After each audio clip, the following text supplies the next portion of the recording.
So then, Joe, at Bright and Breezy this morning, we fired up the big red brand studios, and we've travelled up the A1, and we're here at North Lindsay College. But why are we here today? Well, we promised as part of eFIXX that we were going to create connections all across the electrical industry, trying to get to every single facet of it. And we're here today to visit a college as part of that. And we're here to meet some very special people. So who are we seeing today, Gaz? We're here to see Ian Clark and his apprentices from British Steel. Yes. They nominated Ian and the facility here at North Lindsay, but how can the people out there nominate their college to be the next ones, Joe? Just get in touch via the normal social media. We'd love to come and visit as many colleges as we can up and down the country. We'd love to come to your college. So please get in touch via our normal social media outlets. Please look at Twitter, Instagram, Facebook, or via our email address on efixx.co.uk, and we could be coming to visit your college next. With that in mind, I think it's about time we got inside that beautiful building and started our visit. It's going to work.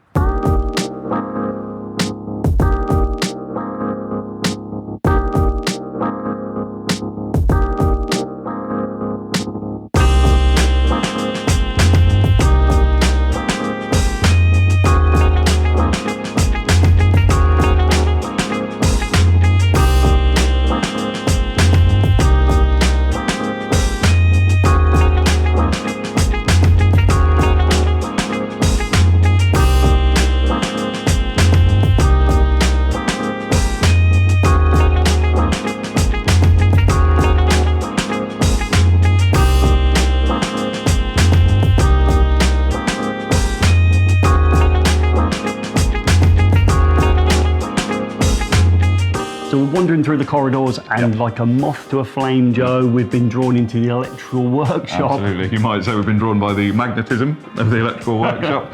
We've ended up here, and it's fair to say the tour of the building was fantastic, wasn't it? We saw some fantastic facilities in place here. But we've ended up not only in the electrical workshop, but actually in the most pressured part of the electrical workshop, because where are we right now, Gaz? We're in their assessment bay. So this is where the City and Guilds 5357 practical assessments are taking place, and we know how pressured those 9 hours of assessments are. And we can clearly see that not only is it a beautiful building, but the work on the wall is equally as good as the building. Yeah, we've seen some really excellent examples of learners' work here, and really they should be proud of the work that they're producing. So sometimes a building can be all surface and no substance. We're not seeing that here. It's as good on the inside as it is on the outside. And obviously the learners must be having a great experience and getting some great education. So it's really nice to see that. With that in mind, Joe, I think let's go and meet these learners that are making these fantastic jobs. Let's do it.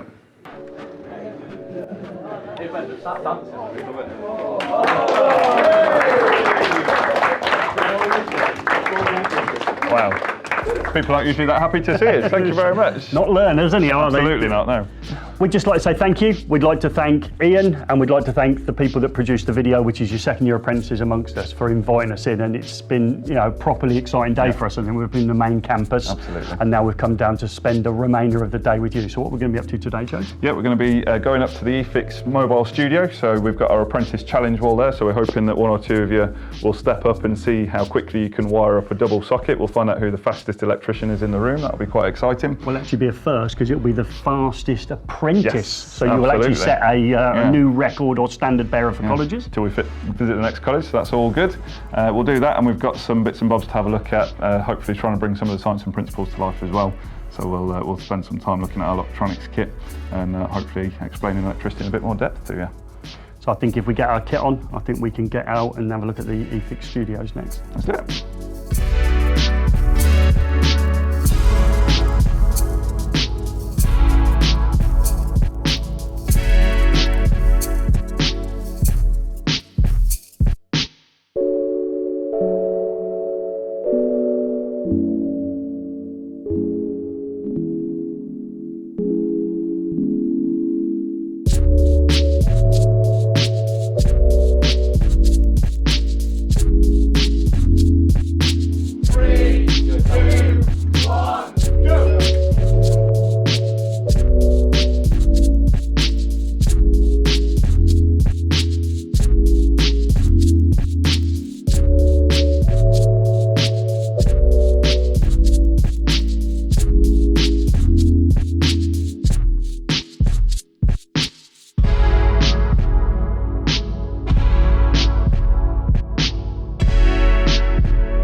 Gaz, we've got a little bit of Q&A now. The learners are going to ask us some questions. So anyone got a question for us?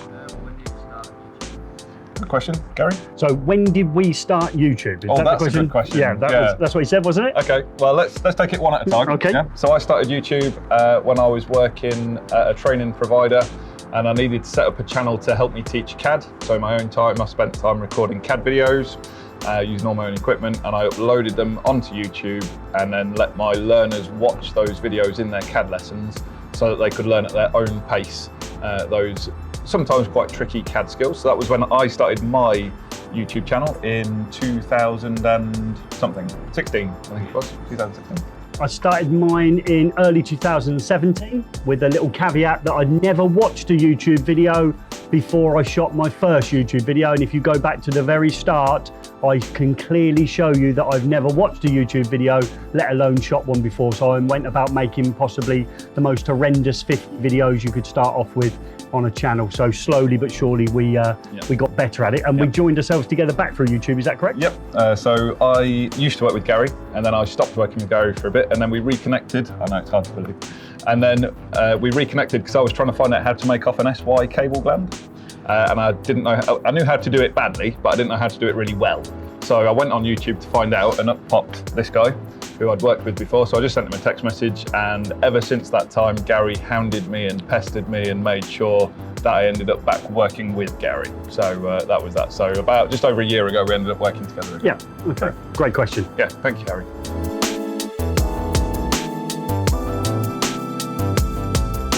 Just referring back to what I said earlier about the CAD videos that I started off with, I didn't have a big screen in my CAD suite at the time, so I couldn't show people how to do it on a screen. So it was a way of overcoming that problem. In the process, I also realized it allowed people to work at their own rate. So some people could pick stuff up and work really quickly. Some people needed a bit more time, and the people who needed one-to-one help also I was there for, the people who it didn't suit. But the way that we view our personal teaching in our classrooms is that we never ask people to learn from YouTube in our classrooms. We're always there as the teacher, that's our job. The idea behind our YouTube videos is that they're there as either a way to brush up on a subject before you go into a lesson, or if you come out of a lesson and you've struggled to understand something that you need to go over again, then it's something that you can go back and look at. One of my bugbears is when you're doing maths with people, they tend to be really good at it in the lesson, they can follow the process and they write it all down really carefully. But there's a big difference between following a process of doing mathematical calculations and looking at it already completed on a sheet. So when you get home and you look at just a big, massive mathematical writing on a bit of paper, it can be quite hard to follow it. And likewise in a book, it can be hard to follow the logical stages. Whereas if you've got someone actually explaining it to you step by step and you can watch it again and again and again, I think that's really helpful if obviously you as a learner are willing to put the time and effort in your own time to do that. So that's my take on it. Yeah, I'm really similar as well. Time constraints. So over the time that I was teaching, when I first started 18 years ago, I had 4.5 days with what effectively was a full-time college learner, and that was a full-time course. And we comfortably completed the course and had some enrichment activities, and we stretch and challenge, and it was lovely. We're now down to anywhere between 8 and 11 hours to complete a similar course. So one long day in order to do the same stuff. So pre-teach became really important to me, that I needed people that before they come into the lesson actually had some sort of understanding, because if you were doing absolutely everything from scratch, it was almost impossible to complete the learning.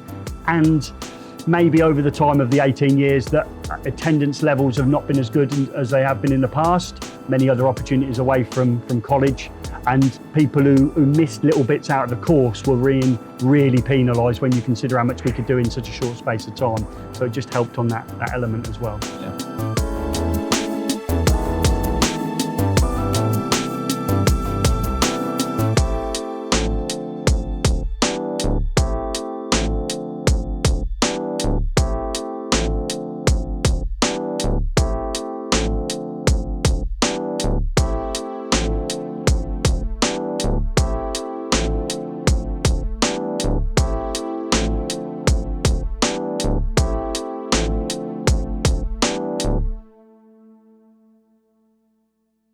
So Joe, what a fantastic day, fantastic lecturing staff.